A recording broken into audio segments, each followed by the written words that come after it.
آج کا ہمارا جو لیکچر ہے وہ اردو الف کا ہے۔ سب سے پہلے اردو الف میں ہم پہلے 3 اسباق جو ہے وہ پڑھ چکے ہیں۔ اب ہمارا چوتھا سبق جو ہے وہ آج ہم اس کو شروع کریں گے۔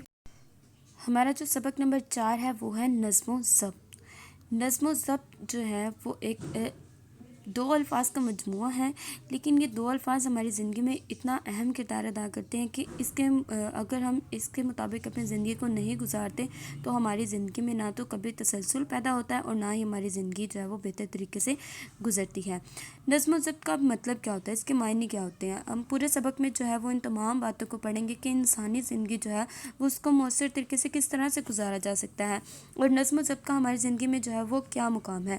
نظم و ضبط کا جو ہے وہ معنی ہے کسی چیز کو ایک لڑی میں پرونا، یعنی کہ نظم کے معنی جو ہے وہ کسی چیز کو لڑی میں پرونا، اور ضبط کے معنی ہے رکاوٹ پیدا کرنا۔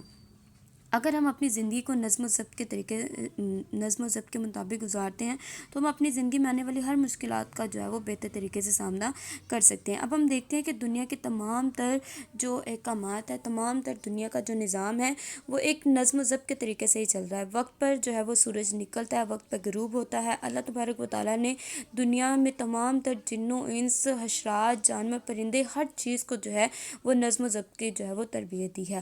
ہم دیکھتے ہیں کہ جب ہم آسمان پر پرندے اڑ رہے ہوتے ہیں تو وہ بھی ایک جو ہے وہ تسلسل کے ساتھ چل رہے ہوتے ہیں، ان میں بھی جو ہے وہ ایک ہم ترتیب دیکھتے ہیں کہ تمام پرندے جو ہے وہ ایک قطار کی صورت میں جو ہے وہ چل رہے ہوتے ہیں۔ ہم دیکھتے ہیں کہ اگر ہم کسی بس اسٹیشن پر جاتے ہیں تو وہاں پر ہم جو ہے وہ اگر نظم و ضبط کا خیال نہیں رکھتے تو وہاں پر ایک دم سے جو ہے وہ بھگدڑ مچ جاتی ہے، تمام نظام جو ہے وہ خراب ہو جاتا ہے۔ اور وہیں پر اگر ہم جو ہے وہ نظم و ضبط کے ساتھ، ترتیب کے ساتھ ایک قطار بنا کر جو ہے وہ ہم گاڑی میں سوار ہوں تو تمام لوگ جو ہے وہ بہتر طریقے سے اس چیز کا حصہ بن سکتے ہیں۔ اب ہم دیکھتے ہیں کہ اللہ تبارک و تعالیٰ کے حضور جب انسان پیش ہوتا ہے تو بہت جو ہے وہ سلیقے کے ساتھ ہوتا ہے۔ تمام جو ہیں وہ مسلمان بہتر طریقے سے صفیں جو ہیں وہ ان کو ترتیب دیتے ہیں، اپنی صفیں سیدھی جو ہیں وہ سیدھی رکھتے ہیں، تمام مسلمان قطار کی صورت میں کھڑے ہوتے ہیں اور بہتر طریقے سے جو ہے وہ ایک طریقہ کار کے مطابق وقت پر رکوع ہوتا ہے، وقت پر سجود ہوتا ہے اور وقت پر قیام کیا جاتا ہے۔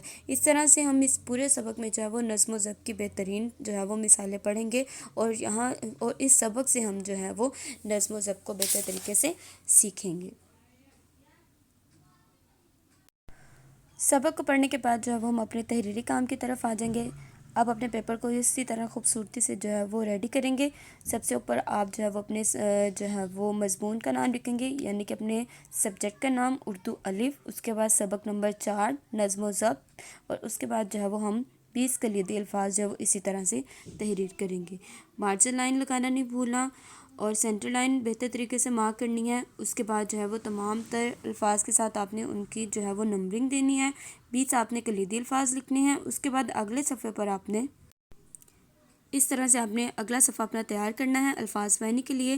اگلے صفحے پر اسی طرح سے آپ نے جو ہے وہ اپنے 10 الفاظ لکھنے ہیں اور ان 10 الفاظ کے معنی لکھنی ہے۔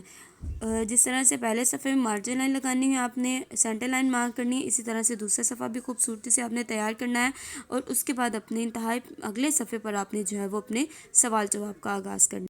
اس طرح سے آپ نے جو ہے وہ اپنا جو ہے وہ اگلا صفحہ تیار کرنا ہے، جس میں آپ لکھیں گے سوالات کے جوابات تحریر کریں۔ سوال نمبر 1 لکھیں گے آپ، اس کے بعد اس کا جو ہے وہ جواب لکھیں گے آپ نے مارکر کا، پوائنٹر کا، اور جو ہے وہ انک پین کا استعمال کرنا ہے۔ مارکر کے ساتھ جو ہے وہ آپ اپنا سوال لکھیں گے اور انک پین کے ساتھ آپ اپنا جواب لکھیں گے، اور اسی طرح سے آپ نے سوال نمبر 2 لکھنا ہے، اور اسی کے مطابق آپ نے جو ہے وہ اگلے سوالات لکھنے۔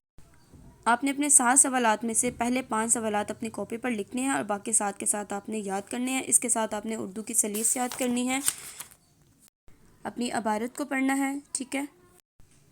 اس کے بعد آپ اپنے تمام تر کثیر الانتخابی سوالات جو ہیں وہ ان کو یاد کریں گے، جو 1 سے لے کر 20 تک جو ہیں وہ آپ کے کثیر الانتخابی سوالات ہیں۔ اس طرح سے آج کا ہمارا جو سبق نمبر 4 ہے وہ مکمل ہو گیا ہے، جس میں ہم نے پہلے پڑھائی کی، اس کے بعد کلیدی الفاظ لکھے، الفاظ کے معنی لکھے، پھر ہم نے سوالات کے جوابات لکھے، اردو کی سلیس جو ہے وہ پڑھنی ہے، عبارت پڑھنی ہے، اور تمام تر کثیر الانتخابی سوالات جو ہیں وہ یاد کرنے ہیں۔